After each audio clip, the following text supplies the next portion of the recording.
Hello 10th student. இப்போ வந்து பார்த்தா எல்லாரும் இங்கிலீஷ் எக்ஸாம் எழுதிட்டு வந்திருக்கீங்க. சோ எல்லாரும் இங்கிலீஷ் எக்ஸாம் நல்லபடியா எழுதிருக்கீங்கன்னு நினைக்கிறேன். உங்க இங்கிலீஷ் எக்ஸாம்ல எவ்வளவு மார்க்ஸ் வரும்ன்றதை கீழ கமெண்ட்ல தெரிவிச்சிருங்க. இந்த வீடியோல நம்ம எதை பத்தி பார்க்க போறோம்னா 10th மேத்ஸ்ல எப்படி மேத்ஸ்ல வந்து பார்த்தா 100 மதிப்பெண் எடுக்கணும். அதே போல வந்து பார்த்தா மேத்ஸ்ல எப்படி ஈஸியா பாஸ் ஆகறதுன்னு ஒரு வழிமுறை தான் இத நான் சொல்ல போறேன். சோ அதுக்கு முன்னாடி நம்ம சேனலை ஃபாலோ பண்ணாதவங்க ஃபாலோ பண்ணி வச்சுங்க. YouTubeல சப்ஸ்கிரைப் பண்ணாதவங்க சப்ஸ்கிரைப் பண்ணி வச்சுங்க. மறக்காம நம்ம சேனல் யூஸ்ஃபுல்லா இருந்தா கீழ கமெண்ட்ல தெரிவிங்க உங்களோட ஃபீட்பேக் சொல்லலாம்.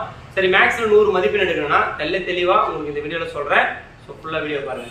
சரி ஃபர்ஸ்ட் வந்து பார்த்தா நம்ம क्वेश्चन பேட்டர்ன் பார்த்தலாம். क्वेश्चन பேட்டர்ன் பாத்தீங்கன்னா உங்களுக்கு வந்து பார்த்தா 14 1 மார்க் கேட்பாங்க ஓகேங்களா.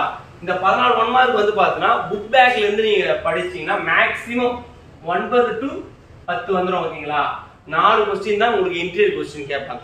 அதுக்கு அப்புறம் வந்து பார்த்தா உங்களுக்கு மொத்தம் 14 2 மார்க் கேட்பாங்க. ஆனா கூட 10 2 மார்க் எழுத சொல்லுவாங்க. ஒரு கம்பல்சரி क्वेश्चन இருக்கும். அதே போல வந்து பார்த்தா 14 5 மார்க் கேட்பாங்க. உங்களுக்கு வந்து பார்த்தா 10 5 மார்க் எழுத சொல்லுவாங்க ஓகேங்களா. அதுக்கு அப்புறம் வந்து பார்த்தா 4 क्वेश्चन 2 क्वेश्चन கிராஃப்லயும் 2 क्वेश्चन ஜியோமெட்ரிலயும் கேட்பாங்க. அது ஒரு 16 மார்க் மொத்தம் 100 மதிப்பெண் ஓகேங்களா. இந்த 100 மதிப்பெண் எடுக்கிறதுக்கான ஒரு ப்ளூ பிரிண்ட் மீன்ஸ் உங்களுக்கு ப்ளூ பிரிண்ட் கிடையாது.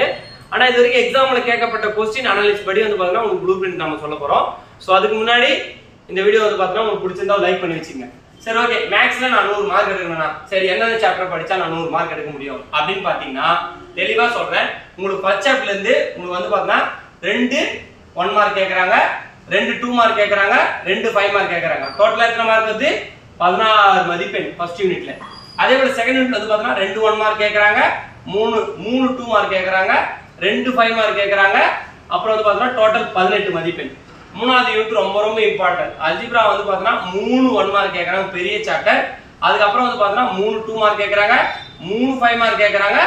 அவங்க வந்து பார்த்தா 2 கிராஃப் கேட்டு 1 ஏ சொல்லுவாங்க ஓகேங்களா. 31 மதிப்பெண் ரொம்ப வெயிட்டேஜான சாப்டர்.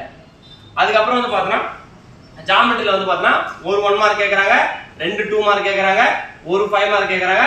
ஜியோமெட்ரி 2 கேட்டு 1 ஏ சொல்லுவாங்க 18 மதிப்பெண். சோ டாப்பர்ஸ் இருந்தாலும் சரி ஸ்லோலர்ஸ் இருந்தாலும் சரி ஃபர்ஸ்ட் 4 சாப்டர் மஸ்ட் ரொம்ப ரொம்ப மஸ்ட். இத கவர் பண்ணிக்கங்க ஓகேங்களா. அதுக்கு அப்புறம் 5th சாப்டர் ட்ரிகோனோமெட்ரில வந்து பார்த்தா ஒரு 5th chapter coordinator geometry first ஒரு 1 மார்க் கேக்குறாங்க, ஒரு 2 மார்க் கேக்குறாங்க, ஒரு 5 மார்க் கேக்குறாங்க. மொத்தம் 8 மதிப்பெண். சப்போஸ் क्वेश्चन பேட் டஃபா கேக்குறனா 2 5 மார்க் கூட கேட்க வாய்ப்பு இருக்கு ஓகேங்களா. அதுக்கு அப்புறம் வந்து பார்த்தா ட்ரிகோனோமெட்ரி ஒரு 1 மார்க் கேக்குறாங்க, ஒரு 2 மார்க் கேக்குறாங்க, ஒரு 5 மார்க் கேக்குறாங்க. மொத்தம் 8 மதிப்பெண் கேக்குறாங்க. அதுக்கு அப்புறம் வந்து பார்த்தா 7th சாப்டர் ஒரு 1 மார்க் கேக்குறாங்க, ஒரு 2 மார்க் கேக்குறாங்க, 2 5 மார்க் கேக்குறாங்க. மொத்தம் 13 மதிப்பெண் வருது.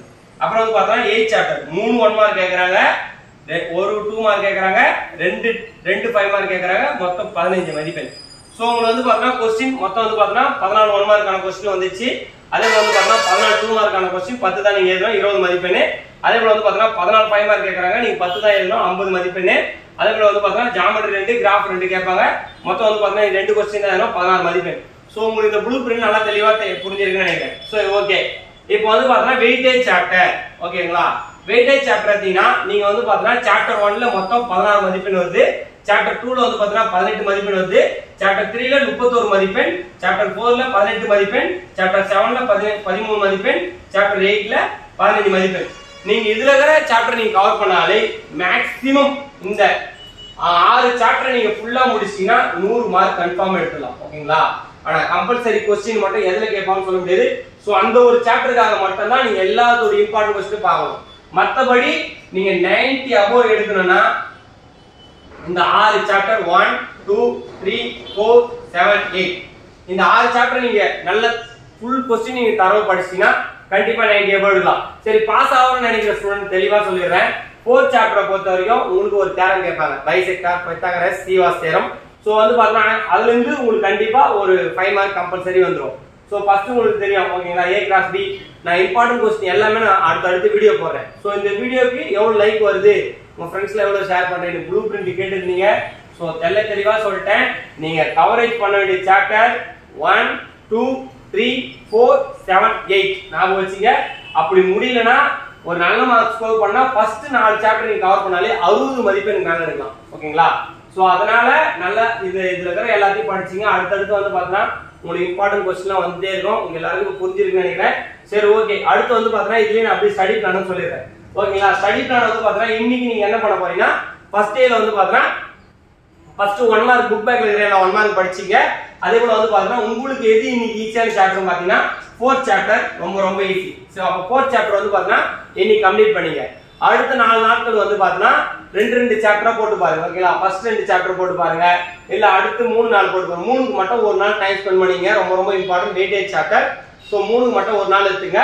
மத்த எல்லாத்துக்கும் 2 நாள் எடுத்தீங்கன்னா கூட ஈஸியா 4 டேஸ்ல கம்ப்ளீட் பண்ணிடலாம். சோ அதுக்காக தான் சொல்ல வந்தேன்.